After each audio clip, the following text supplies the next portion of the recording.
onto Marble Halls TV, and I want to talk about now just some transfer reports over the last couple of days. Now, I know most of these may be bullshit, though to be fair to this AFC Bell brother that you see on the screen, um, he was right on the Partey deal. I don't know who he is, don't know where he gets his information from, but for what we can see, he, well, okay, to read the Twitter's English translation of his original Arabic text, he's saying, as we mentioned earlier on January the 26th, there are no guarantees that deals of this kind will take place due to the absence of penal provisions. I don't know what he means by that. We cannot be absolutely certain that this deal will happen and do not have the answers to the important questions in this file yet. But we know that James Maddison is the centre of attention for Arsenal. Um, okay, so essentially saying no bid has been put in. There's been probably contact with his agent, maybe. The thing is, I don't want Maddison. Okay, I'll qualify that. I have to qualify that. Like a year ago, 18 months ago, the talk was Maddison or Grealish. I think Grealish has gone ahead of Maddison somewhat, hence why Grealish is in the England squad now. Maddison hasn't been. I know Maddison won the FA Cup, but I think Grealish's form for Villa has been better over the last probably year or so. That's not to say Maddison's a dead baller, of course not. But the thing with Maddison is that I I don't know. Like Ben White, he would be a nice to have. He would not. He should not be the priority. I think we have three priorities in my opinion: a backup left back. Tini's too injury prone. We need probably at least two central midfielders. Ideally, someone who can best complement Thomas Partey. Someone who has good box to box play, is combative. Um, Ideally, if we had the choice, then we should probably keep Guendouzi and Torreira, since I think they'll both be excellent complements for Partey. Um, but it seems like they're both going to leave, or it looks like both are going to leave. Then what's his name?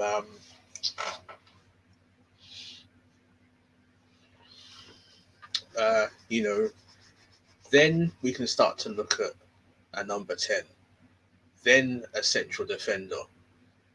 Right back, I think we could wing it with either Cedric Suarez or Chambers, in my opinion. But other than that, I don't know. The Maddison thing for me, only if after we complete our business. Um, so in principle, yes. In practice, I'm not sure. So that's that on the Maddison thing.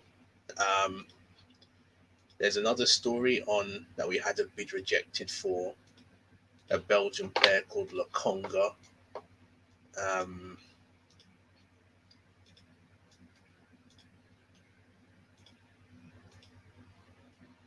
so Albert Sambi Lokonga is rejected by Anderlecht, with Belgian side wanting 5 million more to sell up. So we're still in for Ben White, according to the Daily Mail. Um, I don't know much about Lokonga, to be honest. I'm not sure if he's an actual international.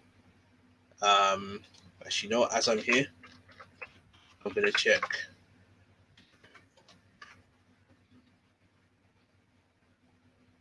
I think he may be an under 21. I'm not sure if he's an actual international player.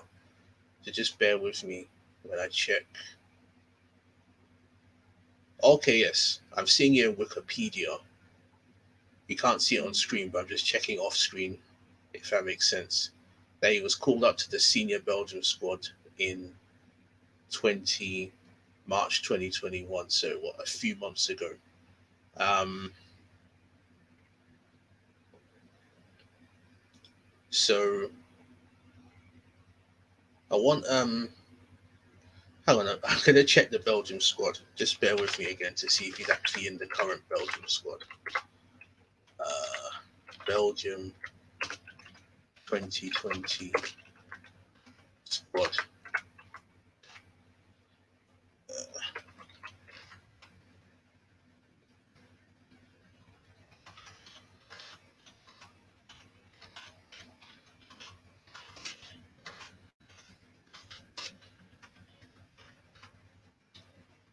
But I'm just wasting time. So yeah.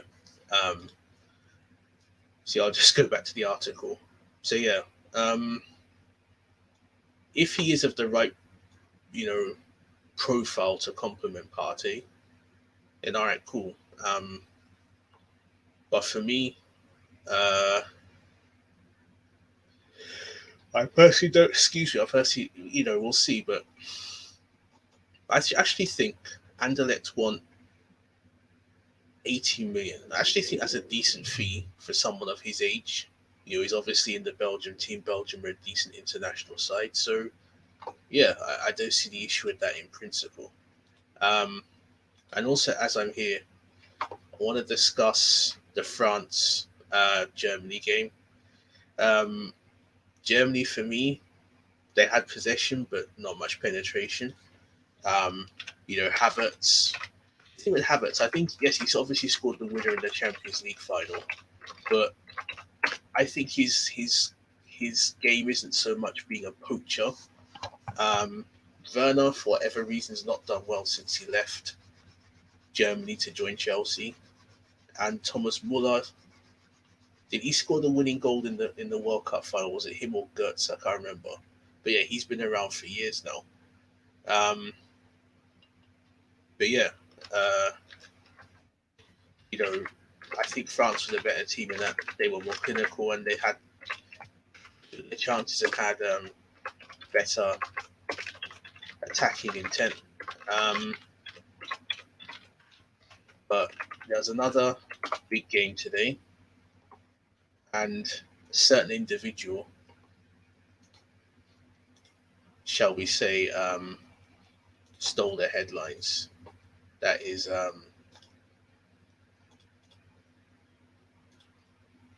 the GOAT himself, Mr. Ronaldo. Now, I want to get that advert out of the way. How do I do this? Bloody hell.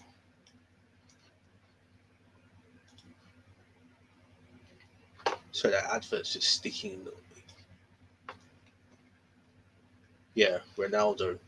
Um, Hungary were okay, but I think Portugal just had more quality. And look, the GOAT, I think he's going to break Ali Dia's record very soon. Can Portugal retain it? I don't see why not. I think France are probably still the favourites, but Portugal, I think, will go far. I think they'll definitely qualify from the group.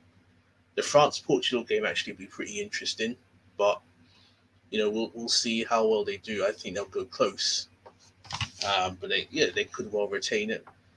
Um, and also, um, and yeah, that's just I'm gonna end now. So yeah, thanks a lot for